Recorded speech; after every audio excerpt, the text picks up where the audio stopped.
দেশৰ ইতিহাসত প্ৰথমটো ইচ্ছা মৃত্যু। 13 বছৰৰ যন্ত্ৰণাৰ অন্তত জিৰণি ল'ব হৰি সিং। এজন ডেকা ল'ৰাৰ সপোনবোৰ কেনেকৈ চকুৰ পচাওঁতেই মষিমূৰ হৈ যাব পাৰে, তাৰ এক কৰুণ উদাহৰণ হ'ল হৰিশ ৰাণা। যোৱা 13টা বছৰে বিচনাৰ সৈতে যুঁজি থকা 31 বছৰীয়া হৰিশৰ বাবে অৱশেষত উচ্চতম ন্যায়ালয়ে এক ঐতিহাসিক আৰু আৱেগিক সিদ্ধান্ত লৈছে। 2013 চনত পঞ্জাৱ বিশ্ববিদ্যালয়ৰ এটা ভৱনৰ 4ৰ্থ মহলাৰ পৰা পৰি মূৰত গুৰুতৰ আঘাত পাইছিল হৰিশে। তেতিয়াৰ পৰাই তেওঁ কমাত আছিল। সুদীৰ্ঘ 13 বছৰ তেওঁ পিতৃ মাতৃৰ আশাৰে বাট চাইছিল, হয়তো তেওঁলোকৰ পুত্ৰই এবাৰ চকু মেলিব।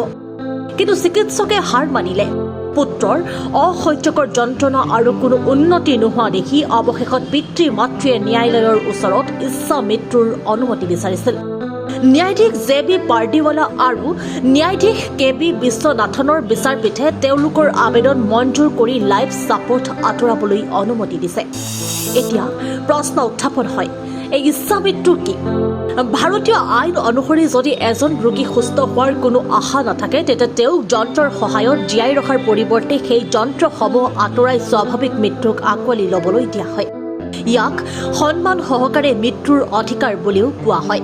এফালে পুত্ৰক হেৰুৱাৰ সুখ আৰু আনফালে 13 বছৰীয়া নিৰবেধি যন্ত্ৰণাৰ পৰা মুক্তি। এই সিদ্ধান্ত পিতৃ মাতৃৰ বাবে কিমান কঠিন হ'ব পাৰে সেয়া কল্পনাৰ অতীত।